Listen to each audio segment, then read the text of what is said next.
अरे बहू, जरा जल्दी जल्दी सामान पैक कर, बारात के निकलने का वक्त हो गया है। माँ जी, सारा सामान पैक हो गया है। अब तो बस मुझे मेरी देवरानी का इंतजार है। आप देखना, जब मेरी देवरानी आएगी ना, तो हम दोनों देवरानी जेठानी नहीं बल्कि बहनों की तरह रहेंगी। सभी लोग जल्दी जल्दी सारी तैयारियां खत्म करते हैं और बारात लेकर निकल जाते हैं। शादी होने के बाद सभी लोग घर की नई बहू अलका को लेकर घर आ जाते हैं, जहां ज्योति और लक्ष्मी बड़े प्यार से अलका का स्वागत करती हैं। ओह गॉड, इतनी ज्यादा गर्मी है यहाँ, मेरा तो दम घुट रहा है। मेरा रूम कहाँ है? मुझे चेंज करना है। आओ अलका, मैं तुम्हें तुम्हारे कमरे में ले चलती हूँ। अलका कमरे में जाते ही अपनी शादी का जोड़ा उतार कर अपने कंफर्ट के कपड़े पहनकर सीधा लेट जाती है, जिसे देख ज्योति को थोड़ा अजीब लगता है, लेकिन वो कुछ नहीं कहती। अलका की शादी भले ही एक मिडिल क्लास फैमिली में हुई थी, लेकिन अलका काफी अमीर घर से थी, इसलिए वो अपने पापा से कहकर 2 एसी मंगवा लेती है, जिसमें से एक एसी तो वो अपने कमरे में और एक एसी अपनी सास के कमरे में लगवाती है। अलका बहू, ये मेरे कमरे में एसी कब लगा और किसने लगाया ये एसी? माँ जी, मैंने लगवाया है आपके कमरे में एसी। वो क्या है ना, गर्मी का मौसम शुरू हो चुका है और इतनी गर्मी में आपको बिना एसी के काफी प्रॉब्लम होती होगी ना। किसी की नजर ना लगे मेरी बहू को, आते ही मेरा कितना ख्याल रख रही है। मुझे परेशानी ना हो इसलिए मेरे कमरे में एसी भी लगवा दिया। लक्ष्मी इतना बोल ही रही होती है कि तभी वहां ज्योति आ जाती है। अलका, मेरे साथ किचन में चलो, आज तुम अपने हाथों से खाना बनाना। वो क्या है ना, मुझसे इतनी गर्मी में कोई काम नहीं किया जाएगा। वैसे भी मैं माँ जी के लिए कुछ ज्वेलरी और साड़ी लेकर आई थी, तो वो मुझे उन्हें दिखानी थी। अच्छा, कोई बात नहीं बहू, फिर कभी बना लेना खाना। ज्योति बहू, जाकर तू ही बना ले आज खाना। ज्योति को ये सब बड़ा अजीब लगता है, लेकिन वो ज्यादा ध्यान नहीं देती और ऐसे ही कुछ दिन गुजर जाते हैं। अलका, आज ढेर सारे कपड़े हैं, आओ कपड़े धोने में मेरी मदद करो। लेकिन मैं तो माँ जी के साथ बाहर पार्लर जा रही थी। तो बाद में चले जाना, घर का काम जरूरी है या पार्लर जाना? एक दिन अगर तू कपड़े धो लेगी तो क्या हो जाएगा, इतने सालों से तो तू ही धो रही है। अलका बहू, चल, हमें पार्लर के लिए लेट हो रहा है। अलका लक्ष्मी को अपने साथ पार्लर ले जाती है। ये सब देख ज्योति को गुस्सा तो बहुत आता है, लेकिन वो कुछ नहीं कहती। ज्योति हमेशा यही सोचती थी, जब उसकी देवरानी आएगी तो वो दोनों मिलकर जिम्मेदारी को संभालेंगे, घर के सारे काम करेंगे। लेकिन जब से अलका आई थी, तब से वो हमेशा अपने पैसों के बल पर अपने साथ साथ अपनी सास के भी शौक पूरे करती और घर के कामों से भी बच जाती। चाची, मुझे बहुत गर्मी लग रही, मेरे लिए मैंगो शेक बना दो ना। मिंकू ये कहते हुए अलका का हाथ हिलाने लगता है। अलका नेल पेंट लगा रही होती है, जिसके चलते उसका नेल पेंट खराब हो जाता है। तेरी वजह से मेरी नेल पेंट खराब हो गई, तुझे क्या 2 मिनट का भी सब्र नहीं है? ये कहते हुए अलका मिंकू को गुस्से में जमीन पर धक्का दे देती है। मिंकू के चिल्लाने की आवाज को सुनकर सभी लोग वहां आ जाते हैं। मिंकू, तू ठीक तो है ना? अलका, तुम्हारा दिमाग तो नहीं खराब हो गया है? तुम्हारी हिम्मत कैसे हुई मेरे बेटे को धक्का देने की? एक तो जब से आई हो महारानियों की तरह दिन भर आराम करती रहती हो, आज तक घर के किसी भी काम को हाथ नहीं लगाया। इतनी गर्मी में भी मैं ही नौकरानियों की तरह काम करती हूँ। तुम्हारी इतनी हिम्मत कि तुमने मुझसे इस तरह से बात की। जानती भी हो मैं किसकी बेटी हूँ। बस अब मैं अपनी इंसल्ट और बर्दाश्त नहीं कर सकती। मैं तुम्हारे साथ इस घर में नहीं रह सकती, मुझे बंटवारा चाहिए। हाँ, तो मैं भी कौन सा तुम्हारे साथ रहने के लिए मर रही हूँ, मुझे भी अब बंटवारा ही चाहिए। अरे तुम दोनों का दिमाग तो नहीं खराब हो गया? तुम दोनों ये क्या बातें कर रही हो? माँ, अब आप ही को समझाओ इन दोनों को। मैं क्या समझाऊं, जो हो रहा है सही हो रहा है। वैसे भी मैं तो अलका को ही अपनी बहू मानती हूँ। जब से आई है मेरा कितना ख्याल रख रही है। गर्मी में सबसे पहले इसने ही मेरे लिए एसी लगवाया, रोज मुझे शॉपिंग करवाती, आइसक्रीम खिलाती, और कल तो हम लोग स्विमिंग पूल भी गए थे। मैं तो अलका के साथ ही रहूंगी। लक्ष्मी के फैसले के आगे अब कोई कुछ नहीं बोलता था, जिसके बाद अब अलका व्हाइट पेंट लेकर आती है और सबसे पहले हॉल में लाइन खींच देती है। साथ ही साथ बाथरूम, किचन, डाइनिंग टेबल, यहाँ तक कि फ्रिज पर भी लाइन खींचकर उसका भी बंटवारा कर देती है। और अब एक तरफ लेकिन अलका अपने पति नितिन और सास के साथ रहती है, वहीं दूसरी तरफ लाइन के ज्योति अपने पति दुर्गेश और बेटे के साथ रहती है।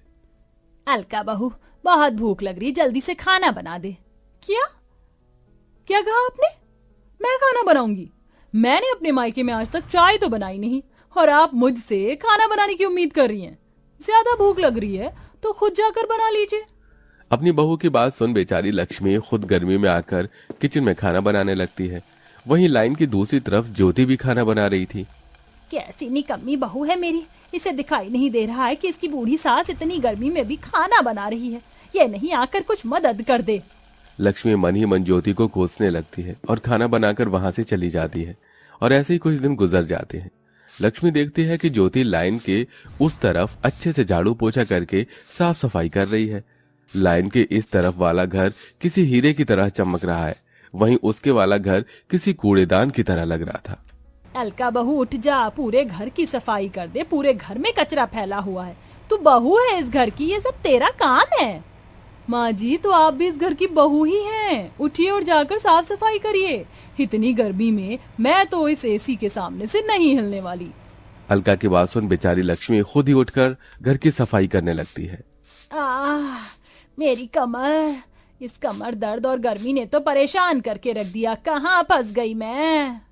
अलका खुद पूरा दिन गर्मी में एसी के सामने आराम करती रहती है, वहीं वो अपनी सास लक्ष्मी से नौकरानी की तरह घर के काम करवाती है। हमारे कमरे में कितनी ज्यादा गर्मी है ना, पता है चाचा चाची के कमरे में बड़ा वाला एसी लगा हुआ है, उसमें से बहुत ठंडी ठंडी हवा आती है। माँ, हम एसी कब लगाएंगे? हम तुम्हारे चाचा चाची की तरह अमीर नहीं हैं। तुम्हारे चाचा मल्टीनेशनल कंपनी में काम करते हैं और तुम्हारे पापा मामूली कूलर की दुकान में, समझे? अपनी माँ को इतने गुस्से में देख मिंकू बाहर आ जाता है और देखता है कि लाइन के दूसरी तरफ से बहुत ठंडी ठंडी हवा आ रही है।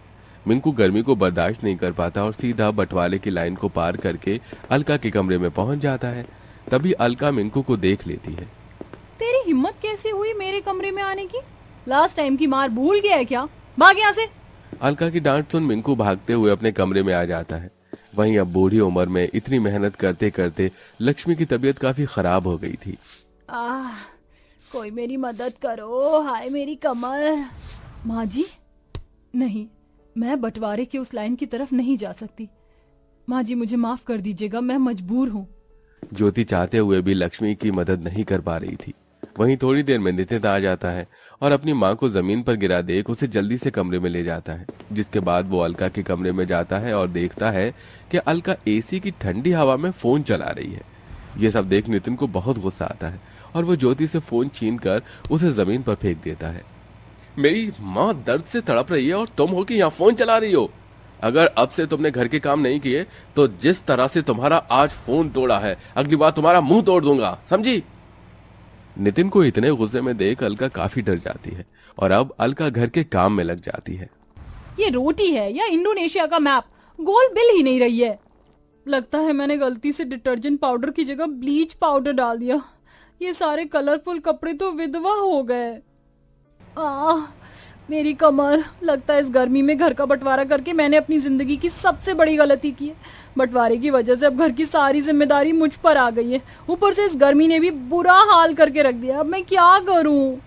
ये कहते हुए अलका जोर जोर से रोने लगती है और अब वो माफी मांगने के लिए अपने खुद की खींची हुई बंटवारे की लाइन को पार करके सीधा अपनी जेठानी ज्योति के कमरे में जाती है, जहां वो देखती है कि उसकी सास पहले से ही वहां मौजूद है।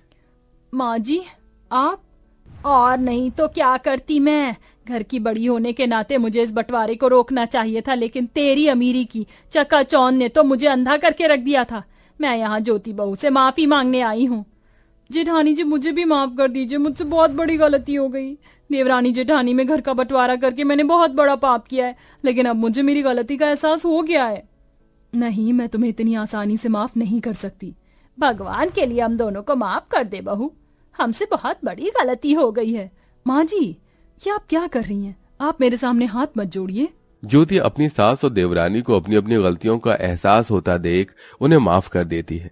जिसके बाद अब दोनों देवरानी जेठानी मिलकर घर की जिम्मेदारियों को उठाते हैं और मिलजुल कर सारे काम करते हैं और सब लोग हंसी खुशी रहते हैं।